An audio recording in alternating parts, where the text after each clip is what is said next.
Hello friends, welcome to CCH core competitive में आपका स्वागत है। आज एक नए डे के साथ कुछ नए 10 क्वेश्चंस के साथ आएंगे। थोड़े और नए कॉन्सेप्ट दिखेंगे या नए ट्रिक्स दिखेंगे इसमें, ठीक है। चलो आज स्टार्ट करते हैं उसी स्पीड के साथ जो हमने 2 दिन से मेंटेन किया है, 2 या 3 दिन से स्पीड को, उसी स्पीड को हम मेंटेन रखते हैं। चलो स्टार्ट करते हैं। पहला क्वेश्चन है आपके सामने, करिए इसे जल्दी से।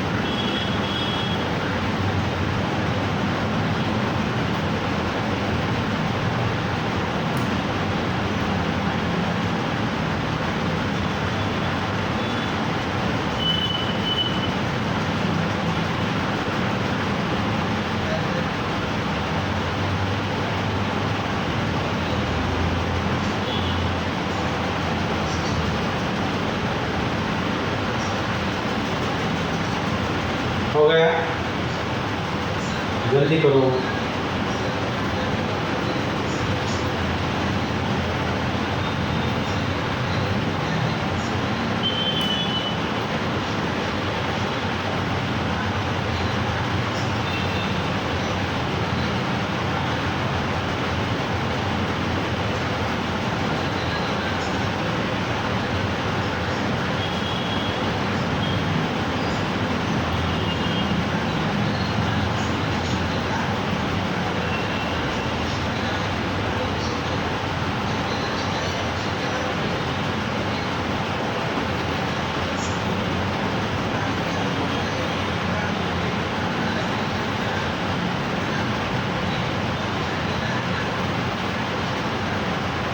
हो गया, चलो स्टार्ट करते हैं।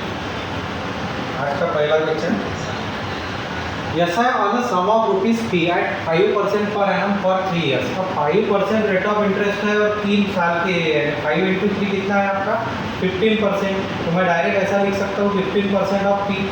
अब आगे क्या बोला है उसने, इस थ्राइस, ये क्या है बोलते हैं 3 टाइम्स है किसके, simple interest received on Q at 7% for 4 years. यहाँ पे 4 ईयर दिया है 7, यानी 28% ऑफ इसका क्यों था। वैसा एक क्वेश्चन है आपके, ठीक है। अब इसके क्या करो, सीधा सीधा कैलकुलेट। तो आपको क्या पूछा है, then find the relation between P and Q. उसी, ठीक है, परसेंट के साथ परसेंट का आंसर, 3 के साथ ये 5 आ गया। 5 से P इज इक्वल टू 5 से इसको दिया तो कितने के 5 5 जा बराबर, और 3 बचे 5.6 क्यू। तो कितना आ गया आपका P is equal to 5.6 Q. Option D is correct है। समझ में आया, कोई डिफिकल्टी आता, ठीक है। चलो next problem number 2। A has some coins, he gives half of the coins and B 2 more to B. B gives half of the coins and 2 more to C. C gives half of the coins and 2 more to D. The number of coins D has now is the smallest 2-digit number. How many coins does A have? Beginning में पूछे आपको पहली बार कितने हैं।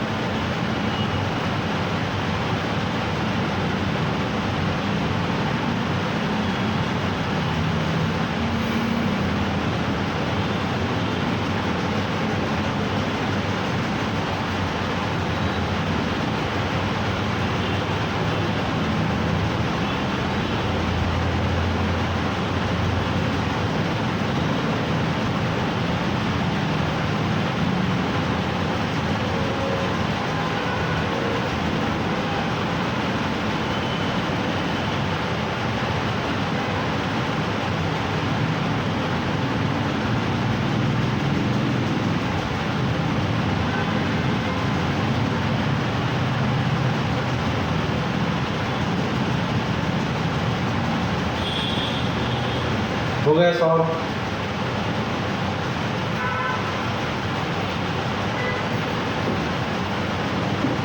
करो करो।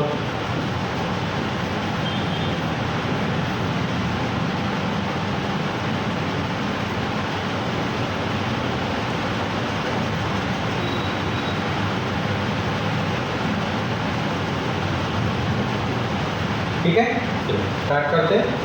A has some coins, A के पास कुछ तो भी coins होंगे। He gives half of the coins and 2 more to B. A ने कितना दिया है B को, तो A ने B को दिया है, उसके बाद जितने coins थे उसके हाफ, वैसे कर दो। उसके बाद जितने कॉइन्स थे उसके हाफ दिए प्लस 2 ज़्यादा दिए, बराबर है, यानी हाफ प्लस 2 ऐसे लिखता हूँ। प्रॉपरली आपको समझने के लिए क्या करता हूँ, एक के पास जितने होंगे उसके कितने दिए, उसने हाफ दिए और उसमें प्लस 2 ऐड कर दिए, बराबर है। अब आगे क्या बोला है, बी ने भी वही सेम प्रोसेस की, उसने भी अपने half B use half to coin C. B ने इसमें से ये जो कॉइन थे इसमें से हाफ किसको दिए, सी को दिए, और उसमें से भी 2 बनाए, उसमें भी 2 बनाए। अब C uses half of the coins and 2 more to do. C ने भी वही किया कि अपने जो हाफ कॉइन्स थे वो उसे दिए प्लस उसमें 2 बनाए, बराबर है। अब D has now is the smallest 2 digit number। अब smallest 2 digit number कौन सा है आपका, तो D के पास कितने हैं बोलते हैं, smallest 2 digit number है 10। अब ये 10 में से 2 इधर गए तो यहाँ पे कितने आए आपके 8। इसकी डबल की तो कितने हो गए, यानी D के पास कितने हैं यहाँ पे 8। इसकी डबल की तो कितने आ रहे हैं यहाँ पे 60। उसके बाद जितने थे उसके हाफ दिए थे ना यहाँ पे, यानी टोटल नंबर मेरा कितना आ गया 16 आ गया। 16 में से 2 गए, यानी यहाँ पे कितने आ गए मेरे 4। कोई डिफिकल्टी, यहाँ पे कितने आ गए मेरे 14। अब 14 से डबल यहाँ पे दिया था, यानी ये कितना हो गया मेरा 28। 2 इधर गए, यानी ये नंबर कितना है मेरा 26। अब इसके डबल कहाँ दिए थे 52, कहाँ एक, बराबर है, यानी ए की वैल्यू कितनी आएगी मेरी 50। बस खत्म हो गया प्रॉब्लम, कुछ भी कैलकुलेशन करना नहीं था, सीधा सीधा ही आप जाते, या नीचे से आप डायरेक्टली भी जा सकते थे, ठीक है। चलो second number, third problem. The box contains 21 balls number 1 to 21. A ball is drawn and then another ball is drawn without replacement. What is the probability that both the balls are even number? Probability निकालनी है, चलो निकालो जल्दी। even number आना चाहिए।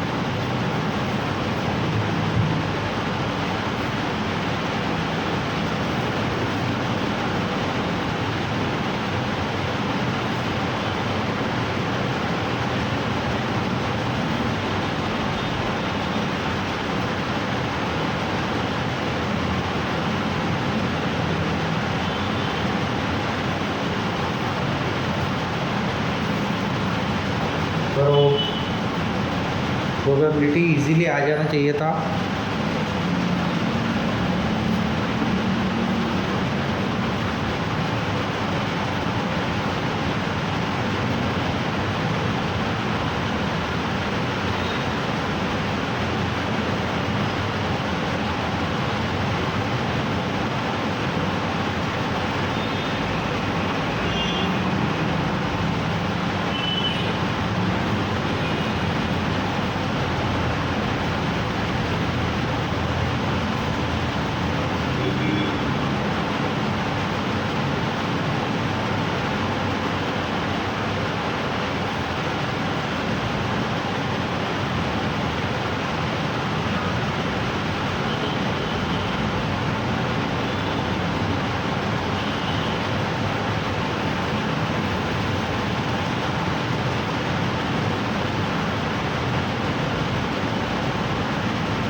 हो गया, देखो कितना इजी था। प्रॉब्लम कॉन्सेप्ट समझ के चलिए। और बॉक्स कंटेंट 21 बॉल्स, बराबर है, उसके बाद बॉल्स कितने थे 21 नंबर 1 to 21, ठीक है। A ball is drawn and then another ball is drawn without replacement. What is the probability that both the balls are even number. हमें क्या चाहिए, बॉल इवन। तो पहली बात तो ये पता होनी चाहिए कि 1 to 21 मेरे इवन नंबर कितने आएंगे, कितने आएंगे इवन नंबर 10 आएंगे, सीधी सीधी बात है। कितने इवन नंबर आएंगे मेरे 10। तो पहला बॉल जब मैं सिलेक्ट करूंगा, फर्स्ट बॉल जब मैं सिलेक्ट करूंगा तो क्या प्रोबेबिलिटी रहेगी मेरी, तो 10 में से कितने, सॉरी 21 में से कितना, कोई भी 10 में से एक बॉल ले सकता हूँ, बराबर है। अब देखो उसने क्या बोला है, and then another ball is drawn, और फिर से वो एक बॉल निकल रहा विदाउट रिप्लेसमेंट। विदाउट रिप्लेसमेंट का मतलब क्या हुआ कि अब एक बॉल निकल गया, अब मेरे पास बॉल बचे कितने, BC बचे, और इवन बॉल कितने बचे मेरे पास, 9 ही बचे। तो सेकंड बॉल निकालूंगा तो क्या रहेगा उसका, सीधा सीधा रहेगा कितने, 20 में से 9, बराबर है। अब मैं इसका प्रोबेबिलिटी में डालता हूँ, इसका calculation, probability is equal to क्या आएगा आपका, तो 10/21 पहला बॉल निकला इंटू 9/20 ये दूसरा बॉल निकला, बराबर है। अब कैलकुलेशन करो, यहाँ से यहाँ कितना हो गया 2, 3 3 3 7 4 यानी कितना हो गया 3/14। कितना आंसर आना चाहिए मेरा, 3/14 इज माई आंसर अगर मैं कैलकुलेशन करूँ। Option C is correct. समझ में है, कोई डिफिकल्टी, ये पहला बॉल ये दूसरा बॉल। चलो next problem number 4। A milkman uses 3 containers for selling a milk. Their capacities being 40 liter, 30 liter and 20 liter respectively. He fills respectively 87.5%, 80% and 90% of the containers with a mix of milk and water in the ratio 3:2, 5:1, 7:2 respectively. What is the ratio of total quantity of milk to that of water carried by him? ठीक है, milk to water ratio निकालना है आपको। चलो निकालो।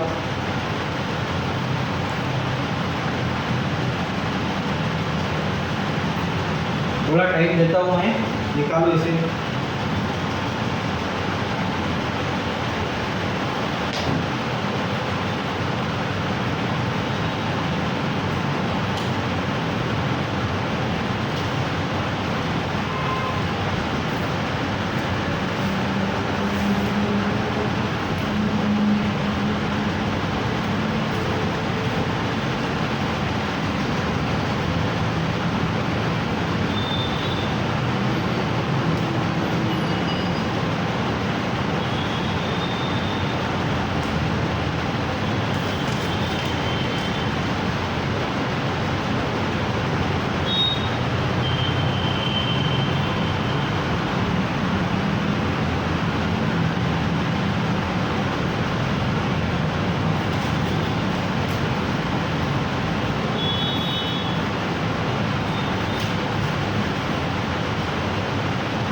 हो गया सवाल।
हो गया।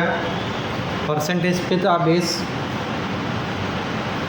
परसेंटेज रेशो दोनों की भी चीज़ यहाँ पे दी है। ठीक है, चलो जाते हैं प्रॉब्लम में। A milkman uses 3 containers for selling milk. Their capacities, एक कंटेनर है इसमें कैपेसिटी कितनी थी 40, एक कंटेनर में कैपेसिटी कितनी थी 30, एक कंटेनर में कैपेसिटी कितनी थी 20, बराबर। अब आगे क्या बोला है, he fills respectively 87.5%, 87.5% यानी कितना फ्रैक्शन हो गया आपका 7/8। अब इसको डिवाइड किया 7/8 से तो कितना आएगा आपका 35। यहाँ पे कितना भरा उसने 35 भरा। यहाँ पे 80% इसके कितने 24, इसके 90% कितने हो गए आपके 8, यानी एक्चुअल फील आपको इतना ही हुआ। Of the containers with a mix of milk and water. अब यहाँ पे ये कंफर्म है कि एक वैल्यू आपकी मिल्क रहेगी तो दूसरी वैल्यू क्या रहेगी आपकी वाटर। लेफ्ट साइड मिल्क ले लेता हूँ, ये water, milk water milk water. ठीक है, अब कैलकुलेशन करेंगे। अब क्या कहा है इसने, इन द रेशो 3:2। पहला रेशो क्या है आपका 3:2 है, यानी 3 और 2 कितना होगा 5, तो एक यूनिट कितने का होगा 7, यानी ये वैल्यू हो गई मेरी 21, तो ये वैल्यू हो गई मेरी 40, बराबर। अब नेक्स्ट दूसरा रेशो दिया है आपको 5:1, 5 + 1 कितना हो गया 6, तो 6 से इसको दिया तो कितना 4, यानी ये वैल्यू हो गई 20, ये वैल्यू हो गई 4, बराबर। अब नेक्स्ट 7:2, 7:2 है यानी 9 से इसको दिया तो 1 यूनिट 2 का, तो ये कितना हो गया 14, ये कितना हो गया 4। यहाँ तक कोई डिफिकल्टी है क्या? ठीक है। अब हम जाएंगे प्रॉब्लम पे, क्या कहा है इसने। अब बोला है what is the ratio of total quantity of milk to that of water, बराबर है। तो मिल्क ये है आपका, मिल्क को क्या करता हूँ मैं, कैलकुलेट करता हूँ। 21 41 बराबर है, 51 प्लस 4 कितना हो गया मेरा 55। अब कैलकुलेट करेंगे हम किसको, वाटर को। ये है आपका वाटर, तो वाटर 14 प्लस 4 18 प्लस 4 22, तो आपका रेशियो कितना आएगा 11 5 जा 11 2 जा, यानी मेरा आंसर कितना आना चाहिए 5:2। Option D is correct. समझ में है, कोई डिफिकल्टी यहाँ पे? ठीक है। हाँ, अगर आपको बोला था टोटल क्वांटिटी टू वाटर, तो आपका रेशियो कितना आता था 7:2। क्यों 7:2 आता था? क्योंकि आपकी टोटल क्वांटिटी 5 प्लस 2 कितना है 7 और 2, यानी कितना आता फिर 7:2। समझ में है? ठीक है, मतलब यहाँ पे आंसर आएगा 5:2। चलो problem number 5। In a class the average of both male and female students together is 18 years. दोनों का एवरेज दिया है। Total age of the female 15 female student is 240। How many male students are definitely there in the class? चलो निकालो जल्दी, जल्दी से आना चाहिए।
हो गया? हुआ? देखो problem. In a class the average age of both male and female student together is 18। यानी बोथ का एवरेज कितना दिया है आपको 18 दिया है, बराबर है। अब आगे देखो, the total age of the 15 female student is 240। तो इनका एवरेज कितना हो गया फिर फीमेल का 240/50, बराबर है। तो ये 15 1 जा और 6 यानी 16, तो कितने से -2 हो गया, और ऐसे कितने हैं 15 यानी -30 हो गया। तो आगे मेल के लिए आपको क्या चाहिए +30 चाहिए, बराबर है। मगर how many male students are definitely there, तो कितने स्टूडेंट है ये पता नहीं है, मगर आपको एवरेज भी दिया है क्या यहाँ पे? नहीं। आपको अगर कहते थे उसकी सम या उसका एवरेज मेल का कुछ तो भी दिया होता, तो हम ये दो क्वांटिटी को वैसे एक क्वांटिटी निकाल सकते थे, मगर यहाँ पे दोनों भी क्वांटिटी मिसिंग है, यानी इसका आंसर क्या आएगा डेटा इनएडिक्वेट। आपका आंसर क्या आएगा डेटा इनएडिक्वेट। ऐसा भी हो सकता है, ऐसा मत सोच के चलो कि आपका ऑप्शन एक कंफर्म रहेगा ही, कभी कभी आपको डेटा इनएडिक्वेट का भी आंसर रहेगा, कुछ दिया जाएगा। समझ में आया? ठीक है, आज हमने वो कवर किया है आपके लिए। चलो next problem number 6। To a sugar solution of 4 liter containing 30% of sugar, 1 liter of water is added. The percentage of sugar in the solution. चलो जल्दी, क्वेश्चन पढ़ते समय सॉल्व हो जाना चाहिए था।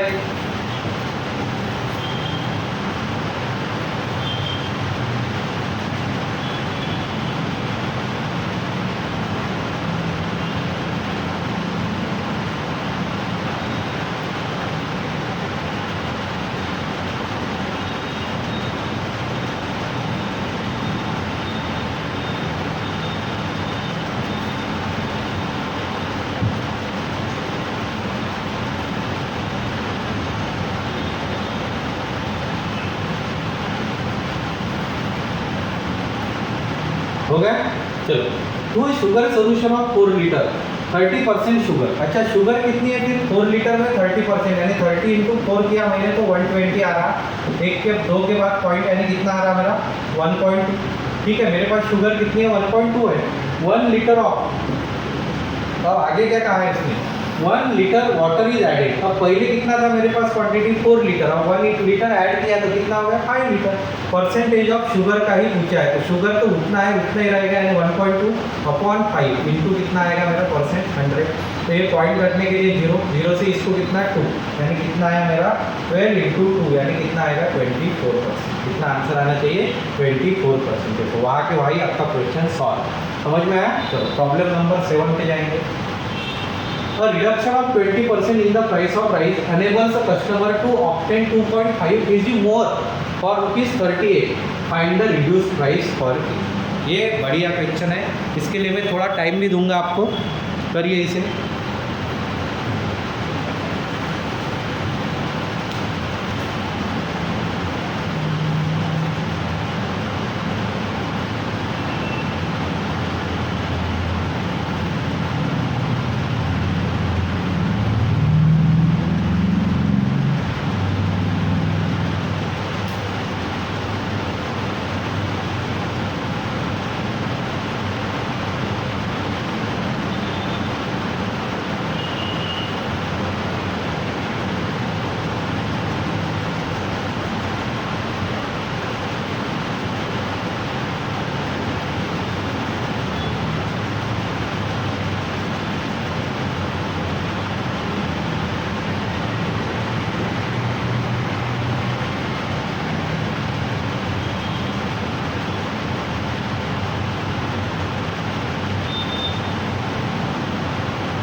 हो गया सवाल?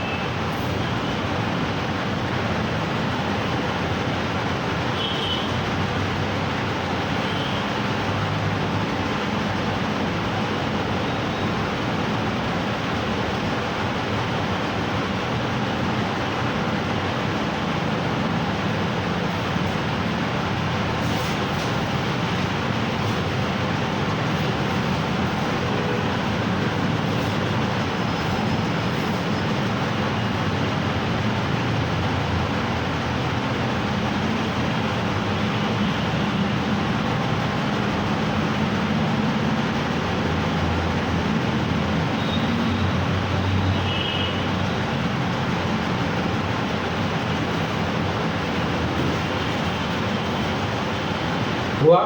चलो देखते हैं। A reduction of 20% in the price of rice enables to customer to obtain 2.6 kg more और ₹38, यानी 38 मेरी कांस्टेंट प्राइस है। पहले मैं कुछ तो भी होगी, तो रिड्यूस प्राइस पर KG, find the reduce price पर केजी कितनी होगी आपकी रिड्यूस प्राइस, तो आप निकाल सकते हो। तो और मैं आपको 20 सेकंड देता हूँ, इसे फिर से एक बार ट्राई करो।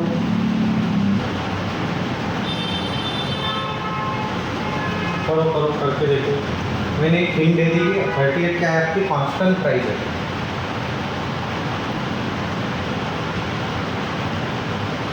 और केजी की प्राइस आपको पूछिए।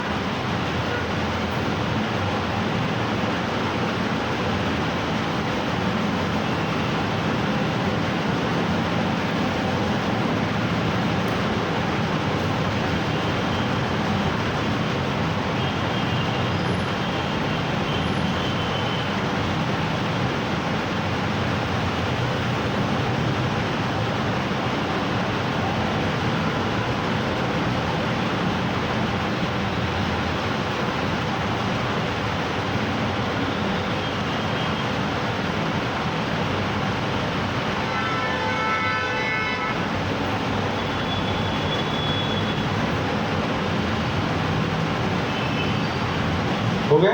चलो, A reduction of 20% in the price of rice enables a customer to obtain 2.5 kg more. बराबर है? यहाँ तक कहा है उसने 38 फाइंड द रिड्यूस प्राइस। तो मैं क्या करता हूँ, ओरिजिनल कॉस्ट प्राइस उसकी यक्स कंसिडर कर लेता हूँ। ठीक है, अब ओरिजिनल अगर उसकी कॉस्ट प्राइस यक्स होंगी तो कितना क्वांटिटी मिलेगा मुझे? तो मेरी सेलिंग प्राइस 38 है तो क्वांटिटी कितनी आएगी? 38/x। कोई डिफिकल्टी यहाँ पर, क्योंकि आपको क्वांटिटी का गैप दी है तो हम क्वांटिटी पे ही जाएंगे। कितना केजी मिलेगा मुझे? 38/6।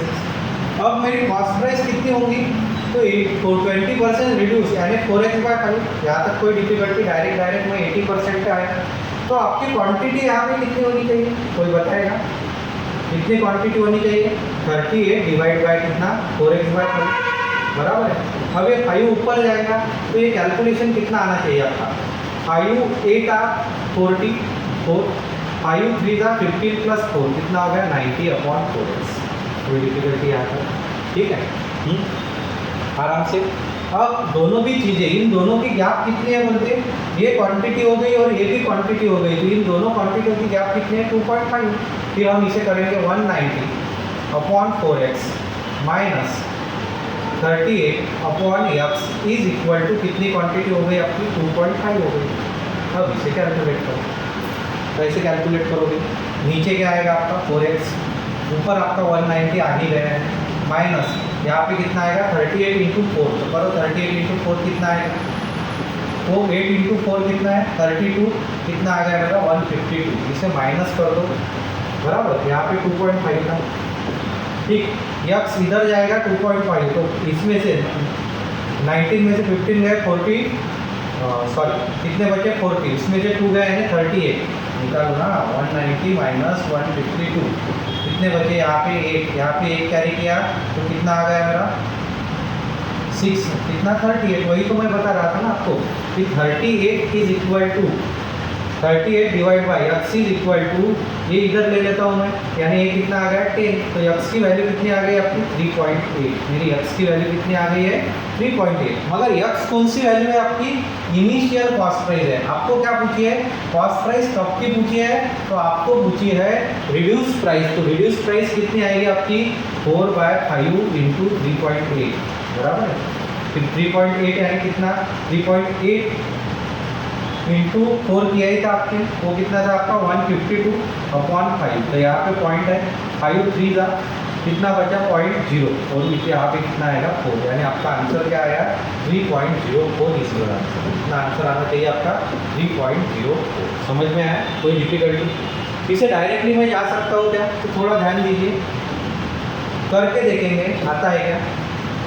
मेरी कॉस्ट प्राइस पहले कितने परसेंट से रिड्यूस है? 20, यानी पहले 5 थी तो फिर कितनी हो गई? 4। एक की गैप गिर गई तो कितने की गैप गिर गई आपकी? 2.5 थी। इसको 2.5 से मल्टीप्लाई किया मैंने तो कितना आता है? 12.5, बराबर है। इसको किया तो कितना आता है मेरा? 10 की, बराबर। कोई डिफिकल्टी?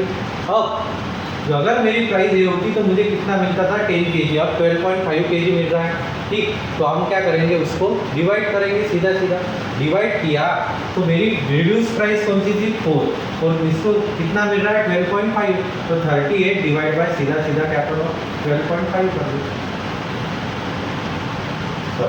38 डिवाइड बाय क्या करूँगा मैं? सीधा सीधा इसको 12.5 यानी कितना आएगा? तो ऊपर जाएगा ना 380।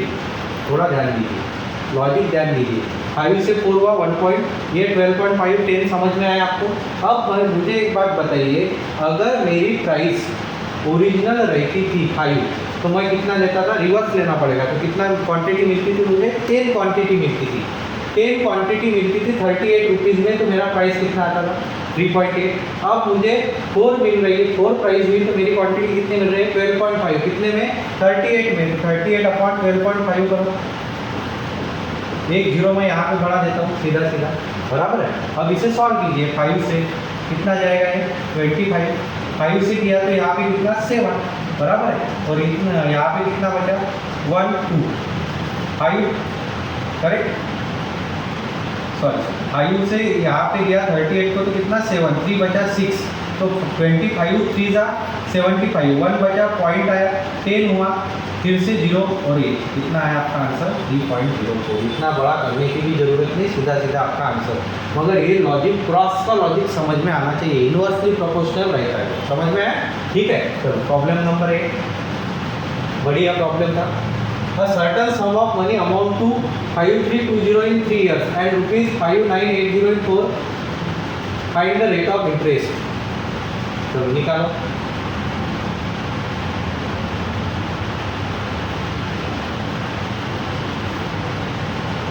एक बात हमेशा ध्यान में रखना, अगर आपका प्रॉब्लम में कुछ दिया नहीं है कंपाउंडेड एनुअली, तो आपका प्रॉब्लम किसका रहता है? एसआई का रहता है, सिंपल इंटरेस्ट का रहता है। निकालो इसे जल्दी।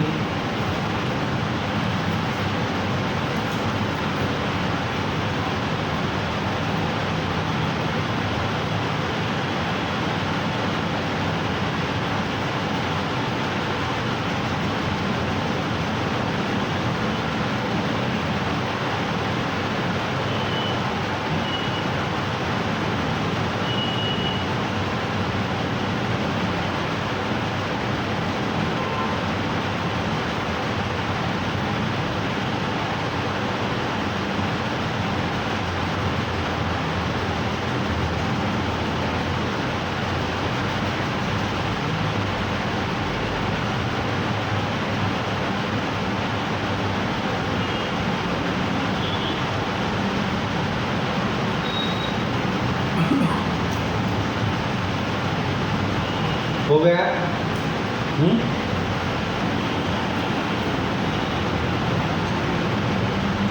ठीक है, चलो सॉल्व करते हैं। Certain sum of money amount to rupees, 3 सालों में कितने हो रहे हैं पैसे? 5320। और वही 4.5 सालों में कितने हो रहे हैं? तो 5980। बराबर। और क्या पूछा है? Rate of interest. कैसे निकालते हैं? सीधा सीधा गैप निकाल लेते हैं। इनकी गैप कितनी है? 1.5 साल की। 1.5 साल यानी कितना? 3/2। 3/2 में कितने मिल रहे हैं इनको? तो यहाँ पे 60 बचे, बराबर है। और यहाँ पे कितने बचे आपके? 6। तो यहाँ पे 2, 3 से इसको कितना? 220, यानी कितना आ गया मेरा? 440। तो इतना ऐसा ही मिला मुझे, 440 ऐसा मिला 1 साल में, बराबर। 1 साल में 440 ऐसा मिला। तो मुझे प्रिंसिपल निकालना है पहले। प्रिंसिपल कैसे निकालूंगा? तो 3 साल का यहाँ पे दिया है ना 5320, इसमें से 3 साल का ऐसा मैं माइनस करूँगा, करेक्ट, बराबर है। तो 3 साल का ऐसा कैसे माइनस करोगे आप? तो सीधा सीधा इसको 3 से मल्टीप्लाई कर दो, कोई डिफिकल्टी? 0 2 1 1320 निकाल लो। 1320 ये तीनों भी कैंसिल हो गए, तो कितना बचा मेरे पास? 4000। तो प्रिंसिपल कितना है? 4000। तो रेट ऑफ इंटरेस्ट कैसे निकालूंगा मैं? कि मुझे कितना ऐसा मिला 1 साल में? 440 ऐसा मिला। इस पे 4000 पे इंटू परसेंटेज निकालना है, तो इंटू 100। कोई डिफिकल्टी आकर? ठीक है, चलो कैंसलेशन करो। 2 0 के साथ 2 0, 1 0 के साथ 1, यानी कितना है आपका?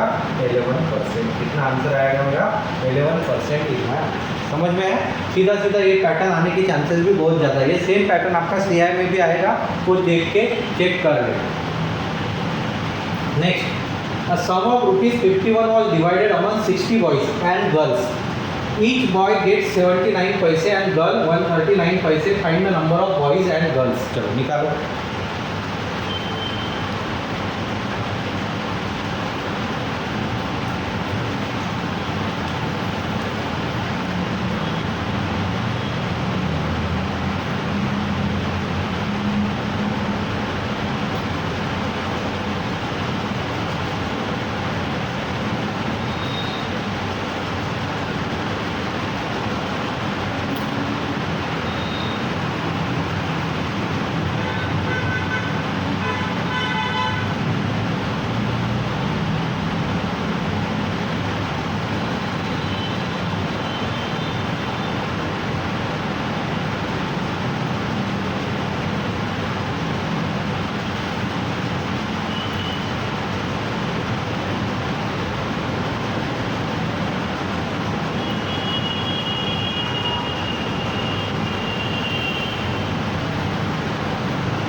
जल्दी करो। हो गया सॉल्व? देखो लॉजिकल कैसे जाएंगे।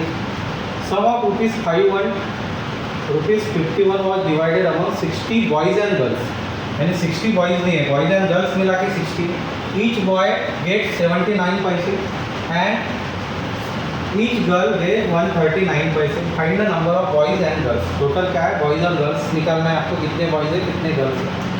अब आपको बॉयज़ के भी पैसे दिए हैं, इसके भी पैसे दिए और ये कितने हैं रुपीज़, तो इसको पैसों में कन्वर्ट करूँगा मैं, तो इसके पैसे कितने होंगे मुझे 5100। यहाँ तक कोई डिफिकल्टी है, डायरेक्ट ही हो गया।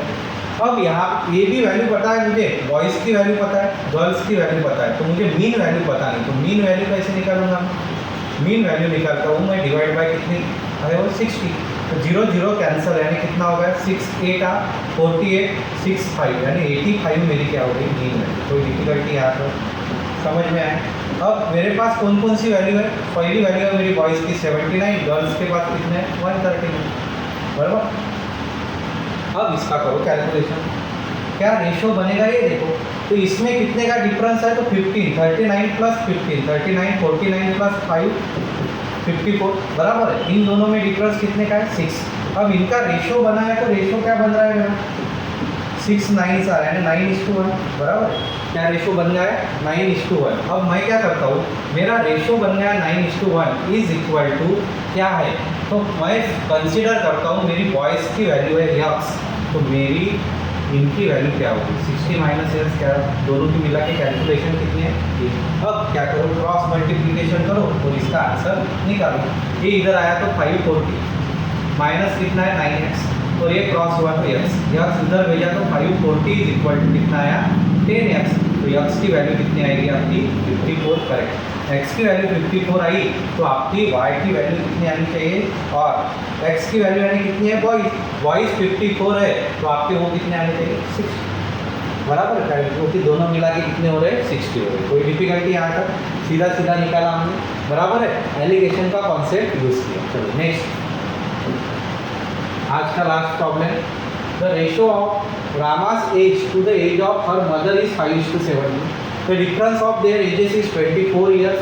The ratio of their ages after 2 years will be. Ratio निकालना है 2 साल के बाद का, निकालो।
हो गया सॉल्व। चलो देखते हैं। Ratio of Rama's as, Rama का एज और उसके मदर का एज का रेशियो कितना है 5:70 और उनका डिफरेंस कितना दिया है आपको, उनका डिफरेंस दिया है 24। तो इन दोनों का डिफरेंस कितना है 12 यानी 24। तो एक यूनिट आपका कितने का है 2 का, यानी इसका एज कितना हो गया 10 और इसका एज कितना हो गया आपका मदर का एज 34। अब कब का एज पूछा है 2 साल के बाद, यानी ये कितना आएगा 12, तो ये कितना आएगा आपका 36। तो कितना आएगा, कितना आएगा 12 1 जार 12 3 जार यानी 1:, कितना रेशियो आएगा आपका 1:3। Option B is correct. समझ में आया? इतने इजी प्रॉब्लम्स रहते हैं, आप आराम से इसे क्रैक कर सकते हो। ठीक है, एग्ज़ाम क्रैक करना ये बड़ी बात नहीं है। अगर आप कंसिस्टेंटली पढ़ाई करोगे तो आप आराम से एग्ज़ाम क्रैक कर सकते हो, मगर आपको उतनी डेडिकेशन के साथ पढ़ना है। रोज़ आपको ये 10 प्रॉब्लम करना ही है, कुछ भी एनी हाउ मुझे ये प्रॉब्लम आना ही चाहिए, मुझे ये प्रॉब्लम इतने सेकंड में ही आना चाहिए, ये एफर्ट लगा के करना है। ठीक है, ठीक। और आगे और 10 नए क्वेश्चन के साथ हम फिर से आएंगे। ठीक, तब तक के लिए गुड बाय।